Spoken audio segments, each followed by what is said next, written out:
भाई अगर विवेक ने आज वैसी बॉल नहीं फेंकी ना वो भी चुप जाता था। हाँ भाई।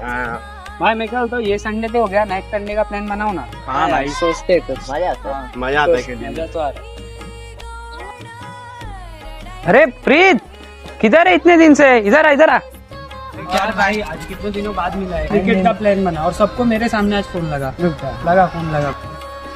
इधर कोई गलती नहीं चाहिए, समझा? अरे यार, काट रहे आज तो इसको लगा के नहीं। अरे फिर कौन है रे? बताता हूँ रुक।